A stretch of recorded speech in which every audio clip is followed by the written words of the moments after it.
dengan yang kedua 54 110 20333 dan ucapkan saya.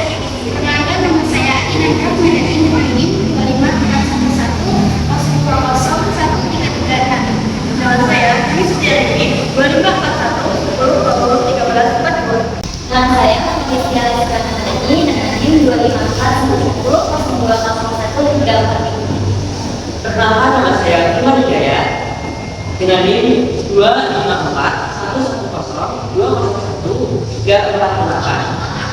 Perkenalkan, nama saya Harimah Terbayi dengan NIM 25410201361. Dalam materi yang akan kami sampaikan. Pengertian motivasi. Motivasi berasal dari kata motif, alasan atau dorongan. Dalam konteks perilaku manusia, motivasi adalah suatu kekuatan yang mendorong seseorang untuk melakukan suatu tindakan guna mencapai tujuan tertentu. Jenis-jenis motivasi itu ada dua. Yang pertama, motivasi intrinsik atau internal, muncul dari dalam diri kita. Yang kedua, motivasi ekstrinsik yang artinya eksternal, muncul dari faktor luar. Motivasi model Quran. Dalam Al-Quran, motivasi berkaitan erat dengan tujuan hidup yang lurus dan ibadah kepada Allah Subhanahu wa Ta'ala, dan dorongan spiritual seperti iman, takwa, harapan kepada Allah Subhanahu wa Ta'ala, dan takut akan siksanya. Kesadaran akan tanggung jawab sebagai khalifah di muka bumi ini. Jadi, mau sesibuk apapun kita, tujuannya tetap Allah Subhanahu wa Ta'ala. Sebagaimana dijelaskan dalam Al-Quran, Quran surat Al-Baqarah ayat 7 yang berbunyi Bismillahirrahmanirrahim. Innal ladzina amanu wa 'amilus shalihati ulaika hum khairul bariyah. Yang artinya, sungguh orang yang beriman dan mengerjakan kebajikan itu adalah sebaik-baik makhluk. Ini saya akan menjelaskan pilar-pilar motivasi Quran. Dalam Islam, motivasi hidup seorang muslim bersumber dari Al-Quran, yaitu untuk meraih ridho Allah Subhanahu wa Ta'ala. Ada 4 pilar utama motivasi Qurani, yaitu 1. Harapan, 2. Takut, yang ketiga ikhlas, dan yang terakhir adalah tawakal. Pertama, harapan atau raja, yaitu berharap akan rahmat dan surga Allah, sebagaimana firman-Nya dalam Quran surat Az-Zumar ayat 53. Janganlah kamu berputus asa dari rahmat Allah. Dan yang kedua yaitu takut atau khauf, yaitu rasa takut akan murka dan azab Allah sehingga membuat kita menjauhi dosa. Yang ketiga yaitu ikhlas, yaitu melakukan segala amal hanya karena Allah, sesuai dalam Quran surat Al-Baqarah ayat 5. Dan yang terakhir yaitu tawakal, yaitu berserah diri setelah berusaha maksimal sebagaimana perintah Allah dalam Quran surat Al-Imran ayat 159. Saya akan menjelaskan materi tentang kerja dalam perspektif Islam. Yang pertama, pandangan Islam terhadap kerja. Dalam Islam, kerja atau amal adalah bagian dari ibadah.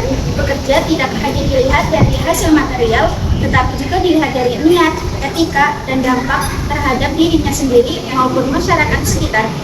Kedua, prinsip-prinsip kerja dalam Islam. Yang pertama ada niat yang lurus yang sudah tercantum dalam hadis, yakni innamal a'malu binniyat, yang artinya sesungguhnya amal itu tergantung pada niatnya. Hadis Bukhari dan Muslim. Yang kedua, kerja sebagai ibadah. Bekerja untuk menafkahi keluarga dan diri sendiri, termasuk ibadah jika dilakukan dengan ikhlas. Di sini saya akan menyampaikan asas kerja Islami. Yang pertama ada iklan atau kesempurnaan atau bisa juga disebut dengan profesionalisme. Melakukan kerja dengan cermat, teliti, dan sempurna. Penerapannya adalah sebagai mahasiswa, artinya mengerjakan tugas dengan kualitas terbaik, bukan hanya sekedar selesai. Yang kedua ada mujahadah atau perjuangan atau kesungguhan. Di sini mujahadah bisa disebut dengan bekerja keras, bersungguh-sungguh, dan tidak mudah putus asa. Yang ketiga ada istiqomah, yang artinya adalah konsistensi, berkelanjutan dalam kebaikan dan pekerjaan. Tidak semangat di awal saja, tapi konsisten hingga akhir. Yang keempat ada sifat jujur dan amanah, menghindari kecurangan atau korupsi waktu, plagiat, dan manipulasi, karena hal itu merusak nilai ibadah dari pekerja. Ini saya akan menyampaikan tentang kesimpulan dari materi yang telah disampaikan. Yang pertama ada motivasi. Motivasi adalah dorongan untuk bertindak. Dan dalam Islam, motivasi terbaik adalah yang didasarkan pada iman dan nilai-nilai Quran. Yang kedua, model Qurani mengajarkan kita menyeimbangkan antara harapan, raja, dan ketakutan atau khauf yang puncaknya adalah ikhlas. Kerja adalah bentuk ibadah dan harus diwujudkan melalui etos kerja Islami seperti itqan, mujahadah, dan amanah.